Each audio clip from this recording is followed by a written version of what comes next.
नमस्कार विद्यार्थ्यांनो, स्वागत करतो मी तुमचं ब्रीच कोर्समध्ये इयत्ता 10वी विषय इंग्रजी. आणि आपण बघतोय एलो स्टेटमेंट 19 मधली सेकंड ऍक्टिव्हिटी म्हणजे दिवस 41. ओके, चला मागच्या ऍक्टिव्हिटीशी रिलेटेडच आहे थोडी, आणि ही ऍक्टिव्हिटी मात्र अजून सोपी आहे. बघू काय काय दिलं याच्यामध्ये. Instruction for teachers and parents आणि फॅसिलिटर्स. तुमच्यासाठी काय इन्स्ट्रक्शन्स आहेत त्या बघा. Observe the pattern of thinking of student. स्टुडंटचा पॅटर्न ऑफ थिंकिंग कसा असतो हे आपल्याला ऑब्झर्व करायचं. Second, check the students previous knowledge of the concept of sentence, subject, verb, object. एखाद्या सेंटेन्समधलं सब्जेक्ट, वर्ब, ऑब्जेक्ट हे तुम्हाला ओळखता आलं की तुमची ही ऍक्टिव्हिटी एकदम सोपी झाली हे समजून घ्या. Instruction for students. तुमच्यासाठी काय इन्स्ट्रक्शन्स आहे त्या बघा. Student will try their best to identify the active and passive sentence. Active sentence कसं असतं आणि passive sentence कसं असतं हे तुम्हाला इथं ऑब्झर्व करता आलं पाहिजे, म्हणजे ओळखता आलं पाहिजे. Second, students will try to identify the verb, the subject and the object of the sentence. एखाद्या सब्जेक्ट सेंटेन्स मधलं आपल्याला काय आयडेंटिफाय करायचंय? वर्ब, सब्जेक्ट आणि ऑब्जेक्ट हे आपल्याला त्या सेंटेन्स मधनं फक्त आयडेंटिफाय शोधायचं आहे. ओके, चला मग आता लर्निंग ऍक्टिव्हिटीकडे वळूया. आपली एक्झॅक्टली लर्निंग ऍक्टिव्हिटी कशी आहे? Carry out and action activity. आता एक ऍक्शन ऍक्टिव्हिटी इथे तुम्हाला दिलेली आहे बघा. सगळं त्यांनी सॉल्व्ह करून दिलेलं आहे, याच्यामध्ये आपल्याला खूप लिहायचं नाही, पण याच्यामध्ये एक सेंटेन्स लिहायचं, मी तुम्हाला ते सांगेल. The teacher stands in front of the class. तुमच्या समोर तुमचे टीचर उभे आहे, मॅडम असतील, सर असेल, कोणी असेल. She or he drops a pen on the floor. त्यांच्या हातून ते पेन खाली सोडता, म्हणजे टाकता, ते असं म्हणा, फेकत नाही, टाकता. The teacher ask the students tell what has just happened and ask them to begin the sentence with the teacher's name. आता टीचरच्या हातून पेन पडला, मग टीचर तुम्हाला स्वतःहून विचारता की काय झालं आता. तुम्ही काय, मॅडम तुमच्या हातून पेन पडला. आता त्यांचं काय म्हणणं आहे की टीचरचं नाव घेऊन सुरुवातीला सेंटेन्स लिहा की काय झालं. आता समजा माझं नाव आहे राहुल, मग तुम्ही म्हणाल मिस्टर राहुल किंवा राहुल, तुम्ही समजा म्हटलं राहुल हॅज ड्रॉप्ड पेन, किंवा तुम्ही म्हणाल Rahul drops pen on the floor. Rahul dropped pen on the floor. मग आता तुमच्या टीचरचं समजा तुम्ही इथे लावलेलं mister Pillai dropped a pen on the floor. कळतंय? आता त्याच्यानंतर तुमचं पुढची ऍक्टिव्हिटी सुरू होते, म्हणजे पहिल्यांदा आपल्याला हे सेंटेन्स लिहायचं लर्निंग ऍक्टिव्हिटीमध्ये. कळलं? Teacher ask the students to identify the subject and the verb in the sentence. या सेंटेन्स मधलं सब्जेक्ट आणि वर्ब आपल्याला आयडेंटिफाय करायचे. The student should say the verb in sentence. They should say the subject is Mrs Pillai. हे काय झालं? आपलं subject झालं. And the verb is dropped, आणि ड्रॉप्ड हे काय झालं? वर्ब झालं. म्हणजे तुम्हाला इथून इथपर्यंत एवढं तुम्ही लिहा ऍक्टिव्हिटी नोटबुकमध्ये. इथपर्यंत कळलं? नंतर आता पॅसिव्ह बघायचं आपल्याला. The passive of an active tense is formed by putting the verb to be into the same tense as the active verb. आता समजायला थोडंसं कठीण जाईल, पण आपल्याला असं म्हणायचं आहे की ऍक्टिव्ह टू पॅसिव्ह मध्ये आपल्याला हे कन्वर्ट करायचं आहे. जर तुम्हाला चेंज द व्हॉइस माहीत असेल तर एकदम सोपं आहे. And adding the past participle in the active verb. Active वर्बच्या इथे जो काही वर्ब असेल, मग तो प्रेझेंट टेन्स म्हणजे बेस फॉर्म असेल, पास्ट फॉर्म असेल, पास्ट पार्टिसिपल असेल, पण पॅसिव्ह मध्ये कन्वर्ट करताना त्याला मात्र पास्ट पार्टिसिपलच वापरायचा, हे लक्षात ठेवायचं. The subject of active verb becomes the agent of the passive verb. Active वर्बचा जो सब्जेक्ट असतो तो काय होतो? एजंट बनतो पॅसिव्ह वर्ब मध्ये. कळतंय? The agent is very often not mention. बऱ्याच वेळेस एजंट मेन्शन केला जात नाही. When it is mention it is preceded by हा जो वर्ड आहे याच्यानंतर तो फॉलो केला जातो. And placed at the end of the clause, आणि सेंटेन्सच्या शेवटच्या अगोदर तो तिथे लिहिला जातो. तुम्हाला एक्झाम्पलच्या मार्फत हे कळेल, कारण की मी जे सांगतो हे थोडंसं अंडरस्टँडिंगला कठीण आहे. एक्झाम्पल बघा. राज ओपन द गेट हे ऍक्टिव्ह सेंटेन्स आहे. याचं पॅसिव्ह काय झालं? The gate was opened by Raj. मग प्रिसिडेड बाय काय? तर ओपन प्रिसिडेड बाय या शब्दाने तो प्रिसिड झाला. अंडरस्टूड? आता अजून एक्झाम्पल्स त्यांनी दिले, हे तुम्ही ॲज इट इज तुमच्या ॲक्टिव्हिटी नोटबुकमध्ये लिहायचे. प्रेझेंट सिम्पलचं एक्झाम्पल आहे ॲक्टिव्ह मधलं बघा.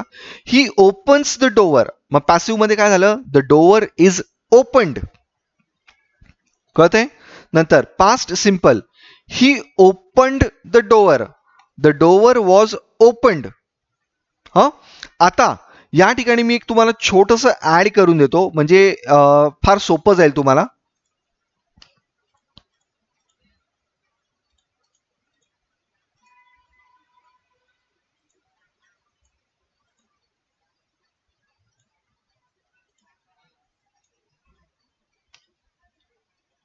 इथे आपण असं करू,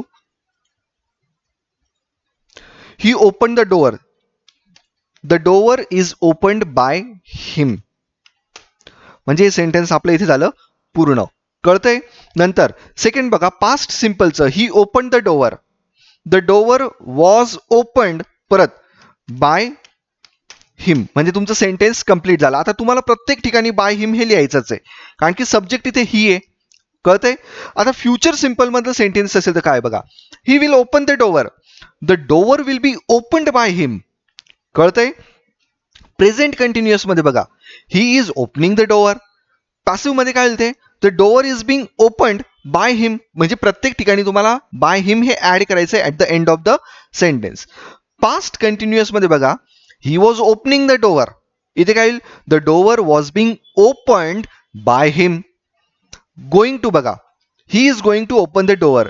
the door is going to be opened परत बाय हिम तिथे येणार.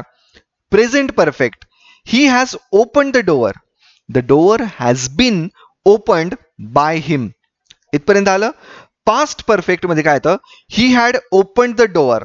The door had been opened by him. इथपर्यंत आले. आता बघा पुढचं इन्फिनिटिव्ह आहे, he has to open the door. The door has to be opened by him. कळतंय? आणि मॉडेल्स म्हणजे मॉडेल ऑक्झिलरी वर्ब्स जे असतात ते वापरल्यावर काय होतं? He must open the door. इथे काय येईल? The door must be opened by him. म्हणजे प्रत्येक ठिकाणी बाय हिम हे आपण वापरतोय. ओके, कळतंय तुम्हाला? म्हणजे सिम्पल आहे ऍक्टिव्ह टू पॅसिव्ह कन्व्हर्ट करणं. मी तुम्हाला 2 ठिकाणी लिहून दिलेलं आहे, फक्त तिसऱ्या ठिकाणी मात्र तुम्ही म्हणजे बाकीच्या पुढच्या ठिकाणी तुम्ही लिहून घ्या. आता सॉल्व्ड ऍक्टिव्हिटी डेमो मध्ये काही आपल्याला त्यांनी विशेष सांगितले नाही. The teacher will instruct the students to solve the activity in a group. हीच ऍक्टिव्हिटी तुम्ही ग्रुपमध्ये परफॉर्म करून बघा. आता प्रॅक्टिसमध्ये बघा त्यांनी काय सांगितलंय, वरचीच ऍक्टिव्हिटी पुन्हा खाली रिपीट करताय. कशी? The teacher drops the pen on the floor one more time. पुन्हा टीचरने पेन ड्रॉप केला फ्लोअरवर. पुन्हा एकदा. And tells the students that they will tell them what has just happened. आता ते पुन्हा विचारतील की तुम्ही काय केलं madam.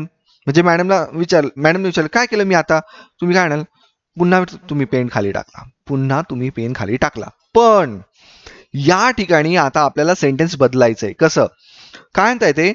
There sentence should begin with the pen. The पेनने आता सेंटेन्स सुरू व्हायला पाहिजे. The teacher then goes to the board and writes. काय लिहिता आता teacher? The pen was dropped on the floor. मग या ठिकाणी आता सब्जेक्ट काय झालं? पेन. इथे झालं पेन आणि वॉज ड्रॉप्ड हे झालं वर्ब. कळतंय? The teacher asked the students to identify the subject. They should say it the pen. Pen हे काय झालं? सब्जेक्ट झालं. The teacher asked the students to identify verb. Verb काय याच्यामधलं? They should say it was dropped. कळतंय? म्हणजे इथून ते इथपर्यंत तुम्ही एकदा हे पुन्हा लिहून टाकायचंय. कळतंय?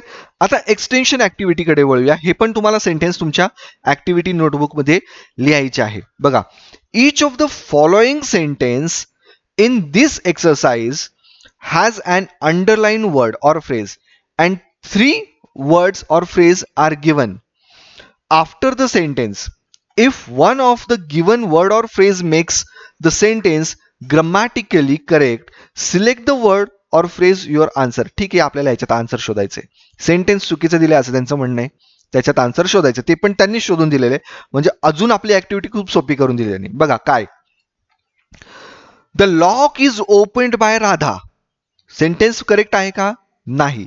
इथे म्हणाल the lock was opened by Radha. पुढचं सेंटेन्स बघा. The cat have been caught by my pet dog. इथे म्हणाल उत्तर काय आलं पाहिजे, द कॉट हॅव बीन नाही, a cat has been caught by my pet dog. पुढचं थर्ड सेंटेन्स बघा. Those robots were manufactured by Chinese company.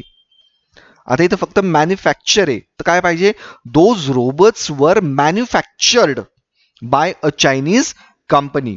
Fourth बघा. Are animals love by children.